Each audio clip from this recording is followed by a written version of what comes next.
Hello, and welcome to the Guilbault Girls Show, where you will have the opportunity to hear from mothers, fathers, siblings, and individuals themselves about their journey of living with a disability. I know, it's called Guilbault Girls, but we have a bonus for you as we get the Guilbault boys to interview some of the dads and siblings and get their perspectives too. We'll also have special guests from time to time to share the many resources that are available to those living with a disability and their families. So get ready to laugh, smile, cry, maybe even get a little angry when you hear some of these stories of their day-to-day struggles. But let's not forget their many triumphs. As they say, it takes a village. And if it weren't for our village, we wouldn't be where we are today. So join us. Hello, and welcome to another episode of the Guilbault Girls. Today we have joining with us my husband, Jesse Guilbault. Hello. And today's guests, which are Tom and Kristen Perso. Hey guys, how are you? Hi. So some of you may recognize Kristen from my recent interview with her about Cherry Blossom Vacations, which is a nonprofit that she founded whose mission is to give no-cost vacation stays to adoptive, foster, and special needs families. Tom and Kristen are originally from Michigan. They moved to Maryland in 2017 and then to Pennsylvania in 2019, where they now reside. They met in college. They married in 2004 and now have 4 kids. Their oldest, Ella, is 16. Leah is 13. Samson is 11 and Aiden is 8. Aiden and Samson joined their family through international adoption back in 2016 and 2013 from China and Uganda, both of which have a disability. Samson was born with club feet and Aiden was born with AMC, which can you please say the name of what he has? Arthrogryposis. Okay, and she'll explain to us a little later on in the interview what that is. Yeah. So as for work, Tom is a VP of IT for Trillium Staffing, and Kristen has been a stay-at-home parent since Ella was born and also homeschools Leah and Aiden. So welcome. I'm so excited to have you both on the show to share about your journey. So let's jump right in. So adoption. Tell us, how and when did you guys decide that you wanted to adopt? How was the experience? Did you get to meet them ahead of time? Was the process long? We want to hear your story. So who wants to start? Go for it. I'll start. Go for it. So after we had Ella and Leah, we were talking about, what we want to do with, we had 2 girls and what our options were. And Kristen brought up the idea of adoption. And we worked with Bethany Christian Services. And actually the first adoption or option that we had was we looked at domestic infant. And so we went to a meeting around it, and we were surrounded with families or, husbands and wives who couldn't have children of their own and were just wanting to have a child. And we kind of felt, we already have our own kids. It didn't feel right to be in that area. So then we started looking at international adoption, and we went through a couple of different countries. I remember Ethiopia, we started with there, and that program closed and they made some changes. So then they said, hey, would you like to try piloting a Ugandan adoption program? And we were like, well, sure. And I'd say we were just kind of along for the ride in the beginning of it. We were like the first family with Bethany to adopt through Samson's orphanage. And it was, we got to see pictures.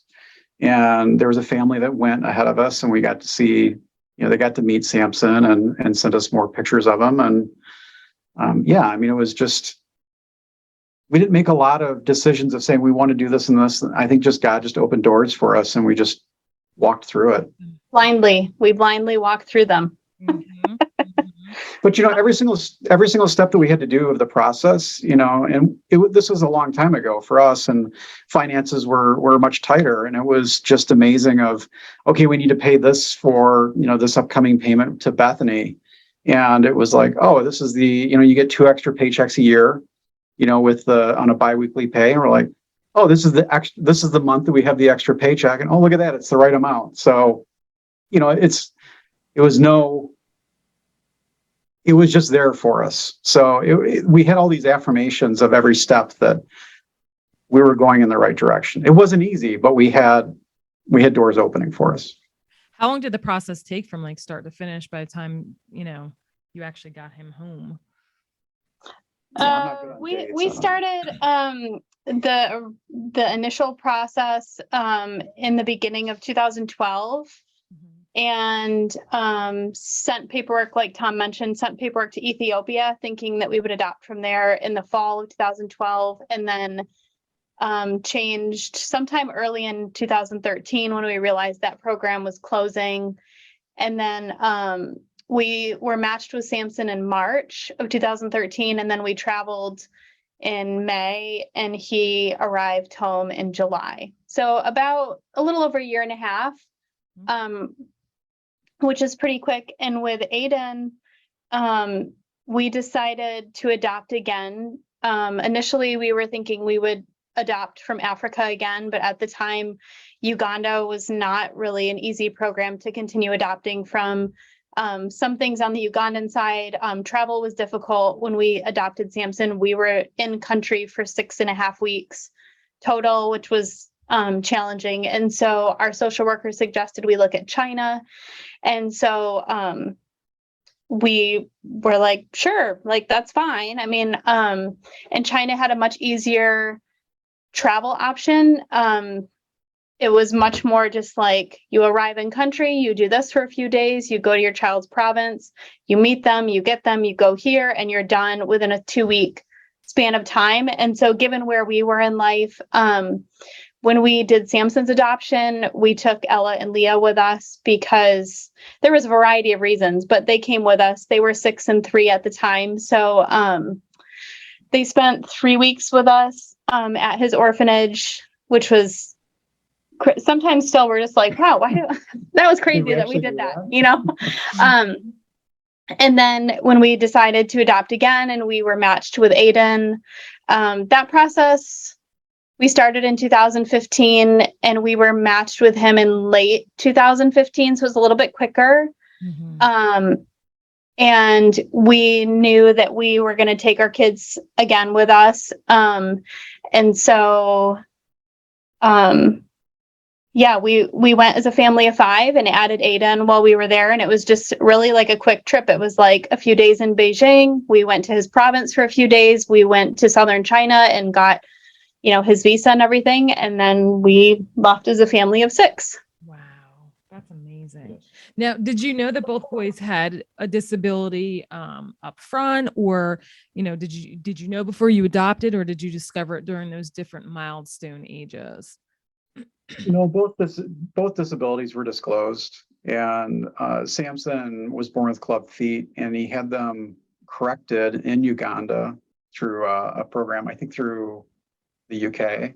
Doctors came. Yeah, there was an international program that they were doing pretty much the standard of club foot treatment. They were able to do there, which was great because he took some of his first steps while he lived in the orphanage, and without the treatment that he received, he would definitely would not have been walking when we met him. Yeah. And so that was, from a physical disability standpoint, that was disclosed and what we expected. Aiden was the same. I mean, they were forthcoming about it, but it's one of those things of you see it from thousands of miles away and you read reports and you don't really know until you get there and then start seeing it. But there wasn't anything that was alarmingly different than what we expected. Yeah, not really. I mean, Samson was pretty straightforward. Aiden, just the nature of arthrogryposis can be a lot more involved. And we had never. Yeah, so club feet is basically your feet want to turn in. That's what they naturally want to do. The muscles pull them in.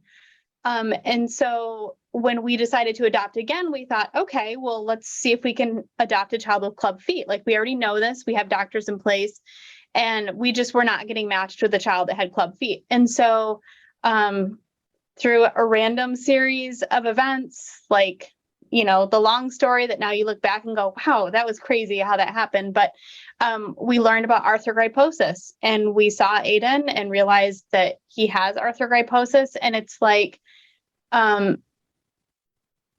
arthrogryposis affects all of your joints basically and makes them either not want to bend or not want to straighten. And so as much as club feet is pulling your feet in, arthrogryposis does that sometimes in all the joints of your body. Some kids are only affected in maybe their hands. Some kids are only affected in their feet or their knees. Aiden is affected pretty much from his neck down. We've gone through treatment for scoliosis, which is because of his arthrogryposis. He's had surgery on his wrists, his elbows, his knees, his hips, his feet. So he is definitely affected more. We know families now that we've met whose kids are even affected more than Aiden. They are affected not only in the joints, but sometimes like swallowing things and stuff like that, that comes along with your jaw joint, makes it difficult to chew and stuff. So when we were matched with him, we knew that he had arthrogryposis, but it was just kind of like, to what degree? Like, we didn't really know. So there was definitely some, when we met him, we were like, okay, I don't know if this is what we expected or not, but this is the child that we have and we're going to figure it out. And, we knew he would get good care in the United States and that some doctor would definitely be able to help us treat him and do that the way that he needed. Yeah. And was it hard for the girls to kind of understand or grasp any of it? I don't know. think so. He was honestly, he was almost 2 when we met him, but he seemed very much like about a 6-month-old. Yeah. And so to them, so they were, let's see, this was 6, they were like 10 and 7 at the time. So to them, it was kind of just like we had a baby and, he was like a 6-month-old baby who can kind of like sit up and who's more interactive than a newborn, but like, it was just like a baby to them, so I don't think that they really, it didn't bother them. They just were kind of at the age where they were just like, oh, okay, this is our brother. All right, that's fine. Like, he just does stuff different, or whatever. Yeah. I think it would have been different if he had maybe been like 5 or 6, that they would have been, then the differences would have been a little bit more noticeable. But because he was still so little, he kind of just felt like a baby. Yeah. And what types of challenges have you faced, as a parent with special needs? I know that we touched in our last interview, tell us how, you ended up here in Maryland. I mean, because that was a challenge you had to face, with all the traveling and stuff. So share a little bit about that. Yeah, I mean, your life is doctor's appointments, and not even, it's more so than just doctor's appointments, but it's like a strategy that you're trying to, basically a medical strategy for medically complex kids. Samson is one where he's really kind of in almost like a maintenance mode. So it stretches and making sure everything's good and you're kind of carrying on. But when you have a child that has disabilities, like, Kristen mentioned, like neck down, you're looking at, okay, if we're going to do surgery on this, is there time since they're under to do this surgery? And then if you fix this arm with the mobility that it has, it can give them more range of motion for this thing, but it can affect his like other self-care items. Mm-hmm. It's just so much more than just, break fix type stuff, I guess. And so I think there's that's kind of a long-term weighing of like, are we making the right decision? And it's really hard. It's like, we're going to do the surgery for a kid. Is this the right thing to do? Mm-hmm. Because there's like a clear option sometimes. Right. So we've been fortunate. So we lived in Michigan and we had a doctor who treated Samson. She retired shortly after we adopted Aiden. And so it was like, okay, we need to try the new doctor. We didn't really care for her and she didn't really know his disability very well. And so long series of events again, we ended up someone said, you should try AI DuPont in Wilmington, Delaware. And we said, why would we go to Wilmington, Delaware? Like, who wants to go to Delaware? And so we're like, okay, we'll try. And we called, and it just like from the beginning, like they have a PT who knows arthrogryposis like in and out and has seen it for so many years. And she called, I can remember still like sitting in my car, and she called me and she was talking to me. And this was like, we hadn't even set up appointments. And she was telling me, okay, you could try this or you could try that, you know, just being helpful, like not giving like professional medical advice, but just saying like, I know what you're going through and here's some easy things you can do at home. And just getting off the phone and being like, who does that? Like, who spends half an hour on the phone with me telling me, you know? And so we decided to come and try DuPont, and we just kind of rolled it into a summer trip, and we came away and we're driving home on the boring Ohio Turnpike and said, that was a lot better. Like, what are we going to do? Are we going to travel? Like, and we kind of just said, we're going to try, you know, we're going to travel. Like, and we tried that for a while. And then we realized, you know what, this is just what our kids need, both for Samson and Aiden. And so pretty much we made the decision to move, and another long, crazy series of events of getting our house sold and all of that. We ended up in Maryland for a little bit and then eventually in PA. But yeah, the goal really was to be here and be able to be close enough that we can get to the doctor's appointments. We're close for surgeries because we did a surgery with travel when Aiden left, and he was in one full arm cast and 2 full leg casts. Mm-hmm. And it was really interesting to go through airport security like that between myself and my 12-year-old daughter and him. Yeah. The TSA people were like, you don't really know what to do with you. I don't know. Can you walk? Just like, you know, like they were just like, we don't know what to do with a person who's like in that many casts. But so it definitely has its challenges, but you know, we both sometimes are like, wow, how did we get, like, we were born and raised in Michigan. We thought we'd always live there. We were in a house that we built that we thought would be our forever house. And now we're not. And we can kind of look around and go, it's crazy that we're here, but we've just seen so many blessings that we've received between the people we've met and just different things that our kids have gotten to do that we never would have done if we kind of hadn't really chosen this whole journey of adoption and disabilities and everything. Yeah. Back to the kids again. How were they when you guys moved? Like, were they upset? Like, you know, you're having new siblings and now we're moving. And did you have any, you know, how were they with everything? Because that's got to be tough on them too. Yeah, it was tough. Aiden was, let's see, we moved in 2017. He was 3, so he was little. He didn't really know necessarily. Samson was a little bit older, but not so much that he really understood the whole, I think, gravity of it. The girls, definitely, it was sad. We left my parents and family behind in Michigan. My in-laws have moved to Minnesota by that point. So we did leave a good chunk of our family behind. That was really the hardest thing. Fortunately, Tom's employer was amazing with our family. And so he was able to keep his employment, which means that he not often, but occasionally throughout the year goes back. And so it works out really well for our family because he can do sort of a work trip rolled in with a grandparent visit all at once. And we get to kind of all go. And, so yeah, it was definitely hard for them. They lost friends and they kept some friends. You know, you kind of do that when you move. I think you guys have moved, it sounds like, enough to understand that too. Really, we threw everything up in the air so much that everyone just kind of just rolls. And I think our girls, all of our kids just kind of roll with stuff pretty amazing and well. Yeah, they survived a trip and not even survived it. Like, they, at a young age, enjoyed going to Africa with us. They enjoyed going to China with us. Experiences for them, you know? Yeah. So and I think if they don't remember, I'm sure you have pictures in the story. Right. You know?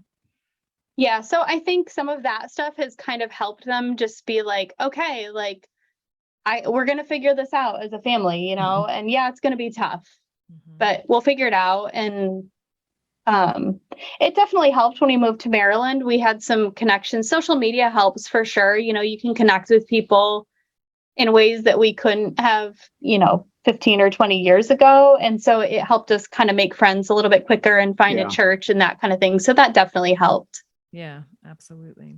What would you say some of your children's strengths are and why? Yeah, I mean, like I mentioned, the girls are just resilient, and I think they just go head into any kind of situation that comes up, and they seem to be able just to work through it, which is always amazing to me. And Samson and Aiden, their strengths are they just enjoy life.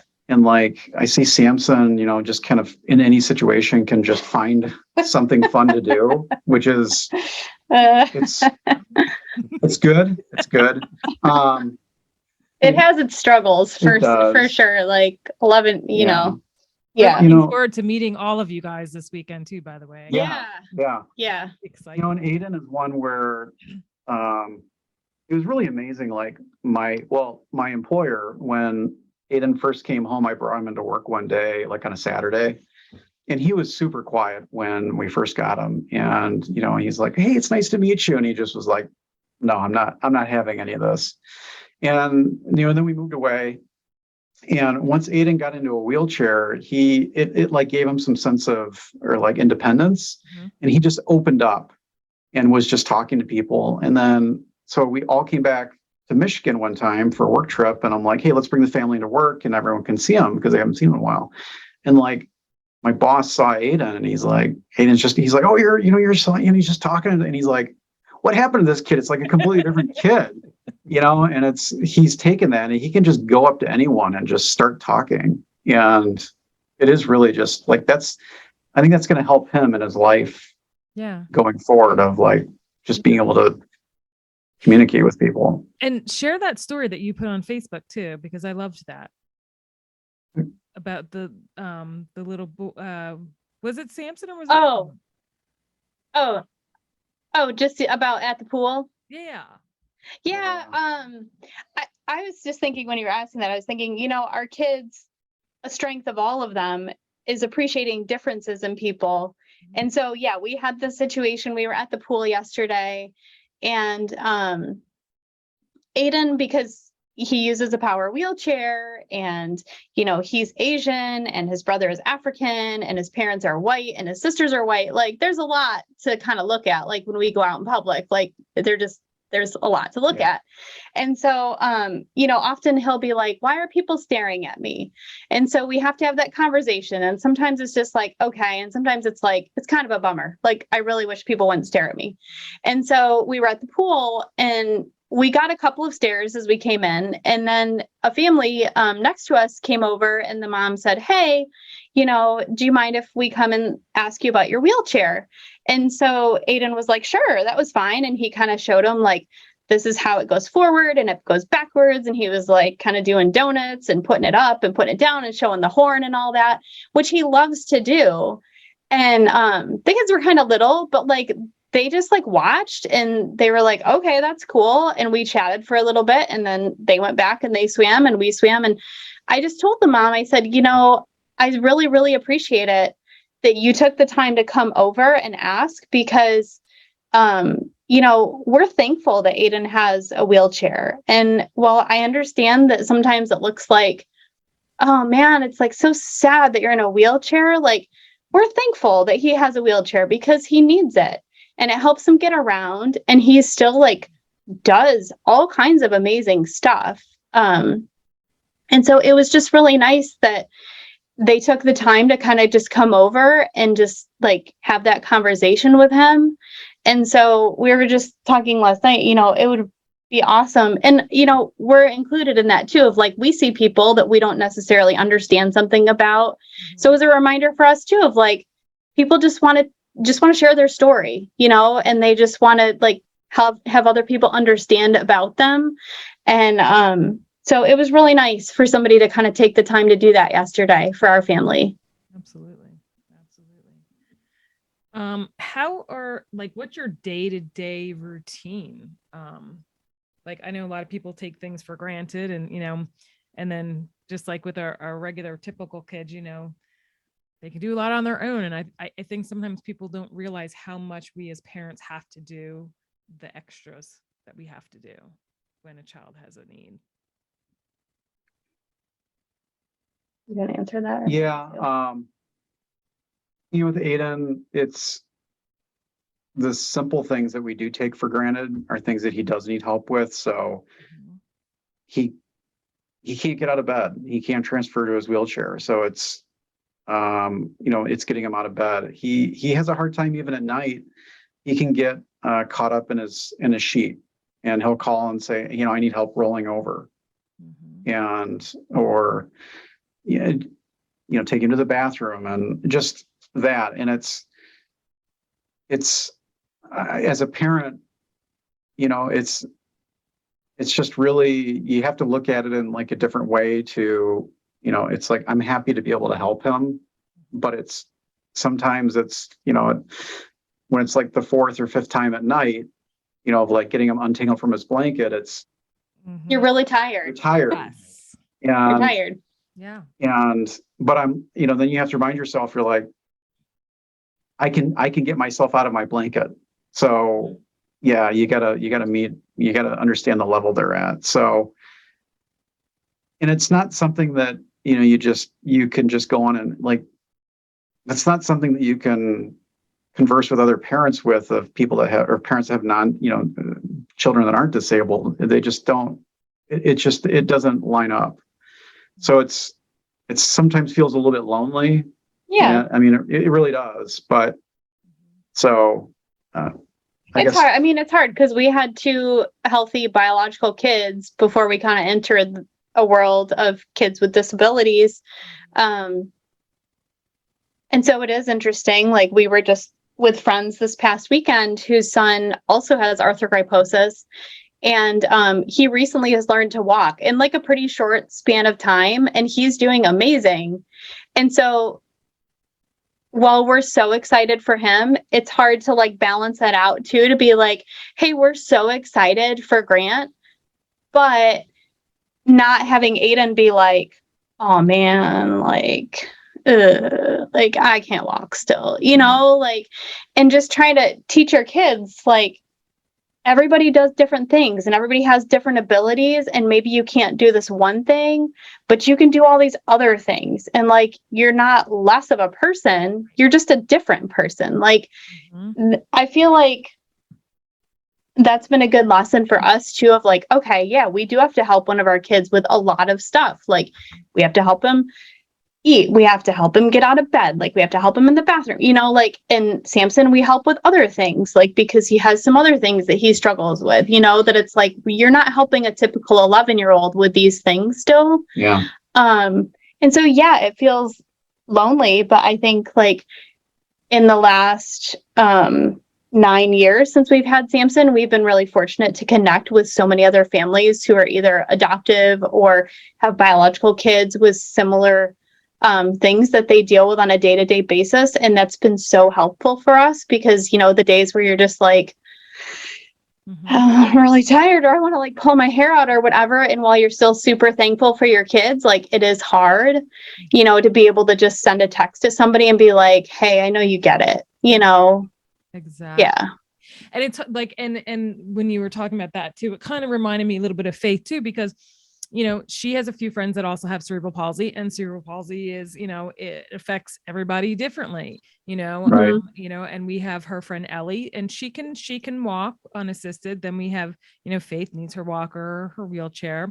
And then their friend Nadia is in the wheelchair. So like you have all those different levels, and and just seeing, it's good for them to have each other to talk to about too, because they kind of get it, even though some of their needs are different. But I also wonder too, like does Faith ever, because I know she thinks, so I wish I could do this, or I wish I could do that, like typical kids, but just looking at other people with disabilities like she has too, and wondering. And it is hard to meet people and connect with people if because they don't go through it and they don't understand it and live it like we do. And Yep. it can be lonely. And that was one of my questions, it's like, do you feel socially isolated at times? And, how do you combat that? You have people around you, but they're really not with you, so to speak. You know what I mean? Right. That's been an interesting thing at work when, you go in on Monday morning, like, hey, what'd you do this weekend? And you start to explain it, and then the intricacies of how that was accomplished and what you had to do to get there and everything. Then they're kind of like, okay, all right. So yeah, there's definitely some things going on there this weekend and some work and all that. I've got a new position at work, and one of the people that I work with has children with special needs and things like that. So I can kind of bounce a little bit, thinking, how was your going? Well, I did this. How was your? Yeah, I know what you're talking about.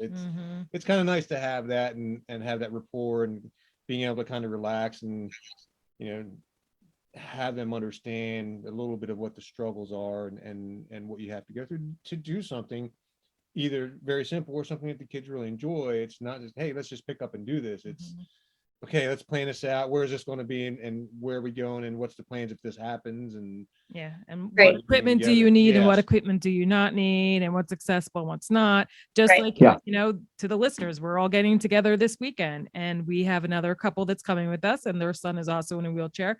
And we're all trying to think of, okay, what's going to be accessible to everybody? There's really not a lot out there for our kids if you really think about it. You know what I mean? No. It's just, and we looked at different bowling alleys for people who are listening, and we actually found one on base that we're going to go to that's actually, there's no step, because most bowling alleys you go and you have to one step up to go and actually bowl. So you have a kid in a wheelchair or a walker, it's every time you got to get them up, you got to get them down, and it's a lot. And then they feel kind of a little bit like, I'm sorry, mom, when you you're trying to help her up, and my back, I just pull my back, I can't do it again. So they may have those little things that you put the ball on and push, and you have the bumpers up. That's all great, but you still got the step. Right. Exactly. And we've had that same thing too with Aiden, where he'll be like, it's the nighttime thing, where it's like, we get to a point where we're like, I'm tired. And he understands that. He'll be like, I'm sorry, I woke you up again, and then it's just like, you feel so terrible. And you think, they get on that stance of, with everything, I'm sorry. I'm like, honey, it's not your fault. You're not doing it on purpose. It's not like you know what I mean? Like, you clearly know if you're doing it on purpose and if you're not. It's just, we're tired, and then you have to explain yourself, and then you feel bad that they're constantly saying they're sorry. Right. Yeah. And I guess that's the things that, other parents don't have to go. Everyone has their struggle. Right. So, and it's not like a pedestal of, hey, we're up here with our issues, but they are definitely unique. And then when you compound them with not only any kind of the disabilities, but for us, like a family, like being multiracial, and we drive a giant van. So like, everyone, like, you pull into a parking lot and everyone looks at you, and it's like, it's just, it's just a lot that you kind of pile on all at the same time, that just, it gets rough some days. And especially like you guys don't have, close family relatives around. So really don't have, and my mother had moved, we were fortunate enough to have my mother for a long time with us. She lives in Florida, back in Florida now, but, we don't have a lot of family that's close with, everyone's at least like, I don't know, 55 minutes, but still, I mean, it's still close enough, but you know what I mean? But that can really stop and come and do stuff. And, you're limited to people who watch your kids. So, if you want to go do something, you have to rely on each other, because you do not have anyone else. And then what really got me this year was because Faith is 18. So I'm seeing all the kids that she grew up with, graduate, they went to the proms, they got their driver's license, now graduation, and now this week is everybody's pictures in the dorms and college, and next, and it's just like, because you have those stages of grief that you have to go through, Mhm. and Yeah. Right. it's life. I know it. I'm like, oh, she's going residential to MSB. So I got that, but it's like, we Right, looked at right. each other last night. We're like, oh my gosh, we're going to have 3 nights without anybody here. Like we can like do whatever we want. We can go out to dinner, not have to worry about, it's just like, whoa, It's just so different. Yeah. yeah, but I'm only going to get a couple years of this, 2 years, possibly 3, because she can only go till she's 21. And then when she's out, then what? You know what I mean? Like, Right. we don't get those luxuries of seeing people like going off on vacations or out doing this or going here and there. Like we will have to care for our kids the rest of our lives. And we have to navigate the system and navigate how to get the best help we can for our kids, which is another like whole thing of, which I would love to rack your brain this weekend too, and even if anything, because the kids are getting to that age, you're going to have to start looking for different things, different waivers and different things the state offers, kids with disabilities. Right now I have personal supports for faith. It took a long time to get it, but each state is a little bit different on what they offer, and Yeah. different funding for therapeutic horseback riding, or just any of those. With the different therapies and stuff that you guys did you get any? Were you able to get any funding, or did insurance cover it, or did you do a lot of alternative therapies? I know that was a lot. So no, that's fine. Oh, yeah. So to answer that, in some ways I feel like, well, okay, to answer what have we done for therapy? So the reason we ended up moving to Maryland and then to Pennsylvania is because we kind of moved, like we had this set amount of time that we're like, we need to move before winter comes. Like we don't want to move in the winter. And so we found a house, and we ideally had wanted to live in Pennsylvania. And the main reason was because Pennsylvania has like the special needs healthcare basically that kicks in for kids that have pretty much any type of disability, and there's no income cap for it. And so it kicks in as your secondary insurance, which we were like, okay, like Important. it's not really our main goal in life to be like, how can we like have the government serve us? Because that's not really our goal. But we were like, we are going to move, and we're moving from the Midwest to the East Coast, and the cost of everything went up, including housing was significantly more. And so we were like, it makes sense for us to move into Pennsylvania because it has the best, really the best financial support for our type of family. Right. And so, now that we're in Pennsylvania, we do get pretty much everything covered for our kids. Our primary insurance through Tom's work covers a lot, but as you know very well, wheelchairs are like $50,000 when you have to get those. And then walkers, and Aiden just got a gait trainer, and those things only last for so many years. And so we're really thankful that Pennsylvania has that program and kind of has stepped up to say, you know what, we're going to help special needs families in that way. And so we don't have to pay for therapy. We don't have to pay for pretty much his equipment that we get, as long as we kind of follow like, okay, like we do need to go certain places, like there are some things that of course, like we need to stay inside of. But thankfully the doctors and the therapists that we are already seeing are covered in that, even though they're in Delaware and we're in Pennsylvania.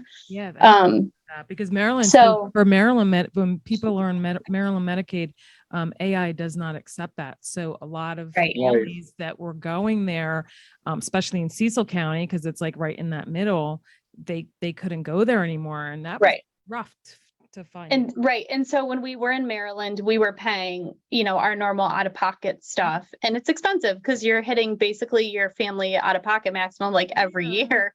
Yeah. And so it's just, it was tough. So, I mean, as far as like other stuff, I feel like because we're kind of new to the area, and with COVID, like we still haven't gotten a good grasp on that of like, okay, horseback riding. I know of some places that they're really, really expensive, and our insurance does not cover that. Like neither insurance does. And so some of those extra things, I'm like, I would love to have I would love to have Aiden do those. I think Samson would benefit from some of them. So that I feel like, has just been one of those things that it's like, you can only do so much. Like you can only find out about so many things and do so many things. And so we haven't really gone through too many of those things yet. No. As far as like extra stuff that is kind of therapy, but kind of fun stuff. Right. Wow. Yeah. It's a lot. What other questions? So, I mean, let's look at like, all right. How about, is your home accessible? And if there was one thing that you can change or adapt in your home to be more accessible, what would that be? And I hear you do some I'm pretty gonna just, amazing like, stuff, Tom. Yeah. You adapt like a lot of things. I heard a few things she was telling me about last interview. Yeah, I mean, I do. I'm, you can tell I'm a car person. I don't have a car right now because it just doesn't fit into what we're, the time that we have. And but I'm able to take a lot of those mechanical and, thinking outside the box. I always took cars and put different engines in them and souped them up and did all. That's what I Right. said. These two are Right, going to okay. be. Go ahead. And it was always, how unique can I make this? And so now, like Aiden was, like he needed a wheelchair. So I took his regular wheelchair and adapted, a powered wheelchair to it through, and it was like I welded up a frame and did it. And it was like, try this. And there are other things that through our physical therapist was like, think about like PVC pipe was like, you could make amazing things with it. So it was like, let's do this. And it was always, I mean, to me, it was very rewarding of like, I can do this, I can be creative, I can build it, and then be, helpful to our kids and give them a better quality of life. As for our house, I think we have a really good house. We have 3 bedrooms on the main floor and then 2 bedrooms upstairs and a bathroom. So the girls have their own kind of space as girls, which is really great. And then the main floor is wheelchair accessible. And so I built many ramps. Right. It didn't come that way. I mean, like when we bought the house, like it had steps to get into it, and Aiden had just gotten his power wheelchair like right before we bought the house. So it was like quick build a ramp, and then over time we've built another ramp built and another more ramps and like and unfortunately or fortunately, I don't know, our house has an excessive amount of doors. Like our deck has like 3 doors to it, so it's like great. But, with every door comes how easy is it to get in and out kind of a thing. So yeah, you've built a fair amount of ramps. Yeah. And we just kind of remodel stuff, stuff that we don't like. What we have left to do are our bathrooms. So that's going to be a big challenge for us because, it's just been a long time of like, how are we going to do it? And you're trying to plan for the future. I mean, as the reality is, Aiden's 8, so 10 years to when he's 18. I'm 45, so when I'm 55, I'm thinking about, am I going to be able to pick up a bigger kid? And those are the kind of things that you think about, and those are not the fun things to think about, but it's also the reality. So it's creating an accessible bathroom that, is, a no curb shower, but, we've talked about there's these tracks and can go from his bedroom, and bring him in. And it's, well, if we're going to remodel, we're going to blow out a wall and, let's put in all this track. And it just, as much as people get stressed out over, hey, we're going to redo our bathroom and they're fretting about the tile and the wall colors. I'm kind of like, please. That's the easy part. We need to like put in a track system to carry a kid that will be beneficial. So that's like you said too. And it's not just beneficial now as he's 8 years old. This is something that needs to last and be able to still be used, like you said, 10 years down the road. So it's got to be a little bit over engineered, because if you engineer for someone at 8, 9, 10, and kind of seen that with Faith now at 18, getting her in and out of vehicles and stuff like that, it gets not more difficult, but the ways change or how you have to do it or what she has to grab and things like that. But you want to account for all that, just like in the bathroom. You have everything there because you don't want to have to redo that down the road just to facilitate growth and change and all that. Right. Yeah, I think that's really a hard thing about that we found having. I mean, I think you could say it as a parent of typical kids, of just always feeling like you have to do more. It's like, okay, well, if your kid is on a soccer team and you're like, well, I want them to be the best soccer player, so I'm going to do this and this and this. And you could always keep going, like you could get them private lessons and whatever. But it's just like this whole other level or world of like, I always kind of think like, okay, well, we're remodeling. So you've got to think of all these different contingencies, or it's like, okay, we've got therapy and like, did we do enough stretches today? Like we should be doing more stretches. Like we should be doing more time on the gait trainer. Like it's just kind of this never ending in a whole different way, where it's like, if you don't pay for your kid to have private soccer lessons, like the reality is it probably is going to make a difference. But you think like, if I like just, don't do these stretches, like, is it going to regress from the surgery? And then are we going to need to do the surgery over again in a few years? Like that's the stuff that I feel like is kind of hard, just of the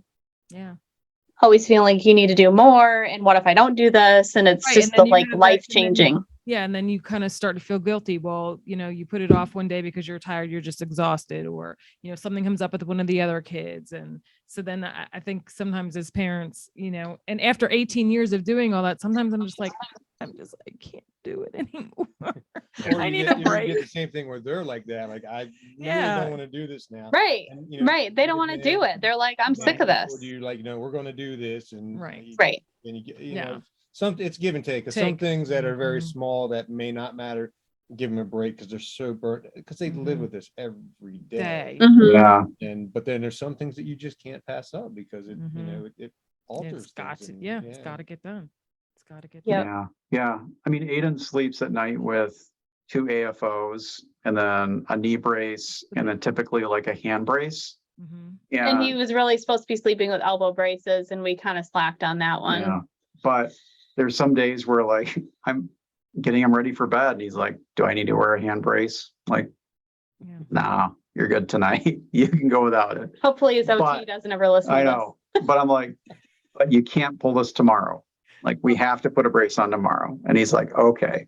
And I think that like, interesting enough, like I think that's something that I've seen that has grown, like made our kids mature. And I hope that I don't look back on this and regret it at some point, but to have conversations and for all of our kids to be in a situation where we're having to make decisions as a family that are can have terrible repercussions if you don't make the right decisions, but it's really made them grown, and that you can have a conversation with an 8-year-old about a brace and they can say, yeah, I get that. I'll wear it tomorrow. Is just, it's amazing, but then also a little bit sad too, because I don't want to have a conversation with an 8-year-old and have them understand that, but it is what it is. So it's just, I think it's just part of our family. So, yeah. So you said that you guys found a church. Did you found a church since you've been there? We found a couple churches.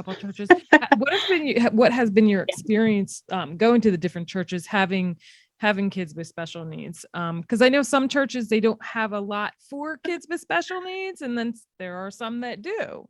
Yeah. So since we've moved this way, and even. Yeah. So with Aiden, I mean, because Aiden has the most significant physical needs, we've actively gone to 4 different churches in the last 6 years with him. So the first one, he was little, he was kind of just like in the nursery, and it was kind of like, okay, this is okay for right now. But we were just having a conversation the other day of that particular church. Didn't have an elevator, and their older kids always met in the basement of the church. And so we were just saying, we wouldn't have been able to go there with him, or I don't know, it would have had to be really creative, or something might have happened. But like, as it was, he would not have been able to participate because they didn't have the space on the main level, and he wouldn't have been able to get down there. The other churches we've gone to have had one church had an actual special needs program and they do respite nights. I will just put it out there for families who are local to this area. It's Willowdale Church, which is in Kennett Square or Jennersville. They do have respite nights for special needs families, and we have not gone because they had some like COVID friendly drive-through pickup pizzas, but like we've heard that they're amazing, like that they're amazing with the kids. They plan activities and stuff. So if families are in this, Chester County, Pennsylvania area and want to do that, that's the church to go to. Yeah. On Sunday mornings, it wasn't really a good fit for us. The church we're at now is just smaller and is kind of a church plant. And so they're hoping to get stuff off the ground.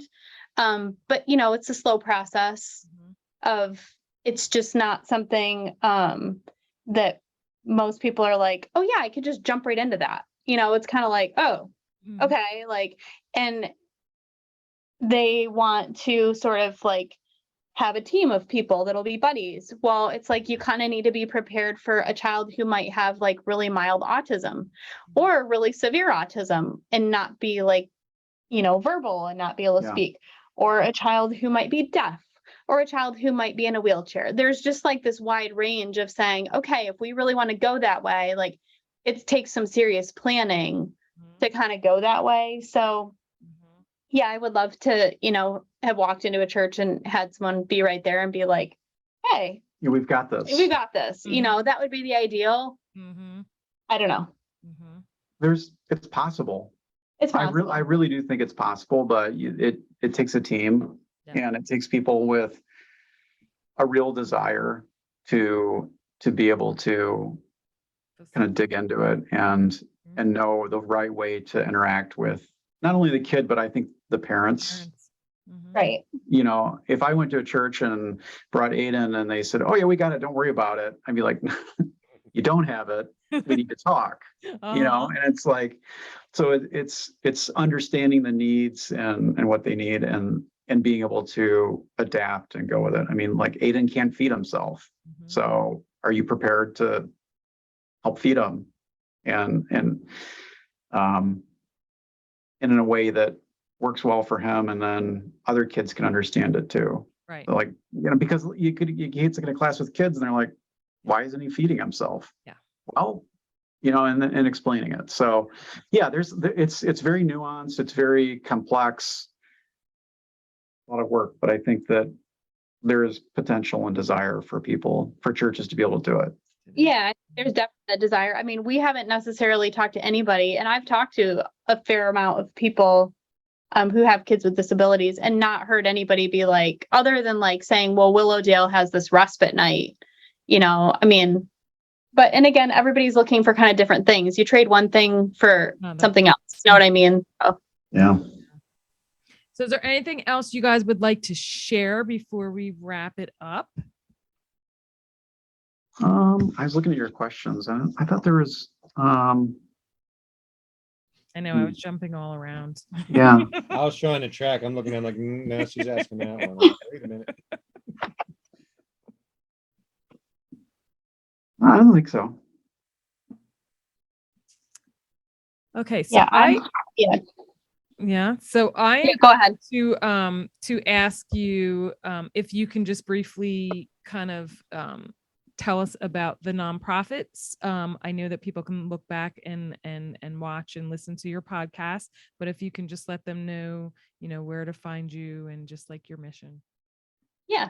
So we started Cherry Blossom Vacations in late 2021. And our mission is to give no-cost vacation stays to adoptive, foster, and special needs families. It really was started out of our family loves to travel, and we still travel, but it's really, really hard because it comes with all the things that we've previously talked about that are hard. You just take them on the road kind of a thing, and you're away from home where you have your normal setup. But we know the benefits of that. I was fortunate as a kid to travel a lot. My parents really sacrificed other things to be able to take us on vacation. And so I have those memories, and we have memories as a family with our kids of traveling. And so we really wanted to be able to give that to families who maybe are not traveling for financial reasons, or they're not traveling because it's just too much to be like, I just can't do it. Like, I can't do one more thing. I can't plan anything. And so we're fundraising for a house that will be owned by the nonprofit, and that house will be used for all of those families, adoptive, foster, and special needs families, to come stay at for no cost. You'll go through an application process, and we will pick as many families as we can have stay, and they'll get to stay for up to a week in the house. So we're fundraising for that. And then in September, if all goes according to plan, we're kicking off another side of the nonprofit called Getaways. And we have homeowners who are donating time at their vacation homes for us to use, which is awesome because it's going to expand our reach, and it's very little cost for us. So that's no cost as well. And really, our goal is for it to be no cost to vacation homeowners also, that will cover the cleaning fees and kind of work on both sides of it to make it easy for the homeowner and easy for families to go, I'm just going to be able to go on a vacation. And so that's really our goal. And our website is cherryblosomvacations.org. You can find us on Facebook at Cherry Blossom Vacations, and sometimes on Instagram. I'm not great at Instagram. But mainly Facebook, our website, and you can find email and all that on the website, generally speaking. Awesome. And then the last question, your word. So Tom, I'm going to ask you what your word is, something that is powerful, meaningful to you. If you would be willing to share that word, what you chose and why. Yeah, actually, it's changed a couple times. So the one that has most recently come to mind is persevere. So, and why did you choose that? I look at the path that we've taken, and we as a family, and I think Kristen and I have hit roadblocks on things that we could easily give up on, and we don't. We work through it. We find solutions to the problem, and we push through it, and just never giving up. So I think if you can put that to the core of what you do, I think you're going to find success. Yeah. And that's a testament to your marriage right there too. So, and how about you, Kristen? I struggle with this one a little bit. I think I'm going to pick community, probably. I know you have a letter limit on them because I've heard you say that to other people, but you chose some big words. Yeah. Can you fit community? I sure can. Okay, I'm going to go with that because I feel like that has just been the biggest thing. I mean, we have family members, and we have just, like I said, we have met so many people, other adoptive families, other special needs families, doctors, therapists that we are so thankful for, that have made our life so much better, in tangible ways, and just in intangible ways of knowing like, hey, this one person gets it, and all the little weird things that we have with each of our kids. Like, I can say, we had a rough day with this today, and I know I can like send a text message to this one particular friend. And then just, I think you asked earlier about how our kids did, like with the move, and how do our girls do having the brothers that they have. I think having the community that we found of people who have similar family makeup, similar things that they go through every day, has been probably the biggest help for them to say, like, you know what, it's not just us. Like, there's a lot of people out there living very similar things. So, yeah. Well, I love that. Okay. Well, we're going to wrap things up here, and I'm actually going to interview their daughter, Ella. So she will be on an episode as well. So I'm excited. So stay tuned, and we will see you guys this weekend as well. Have a great night. Bye-bye. Thank you. Thank you for joining us as we spread awareness through our personal stories and the many resources shared. You can help us by joining our village simply by sharing our show to the masses. If you would like to support the Guilbault Girls on another level, click on the link in the show notes to make a donation in any amount. Add your address and you'll receive a hand-stamped token with the word village on it in appreciation. Be sure to subscribe to our Guilbault Girls podcast and YouTube show, and don't forget to follow us on Facebook and Instagram at Guilbault Girls. Till next time.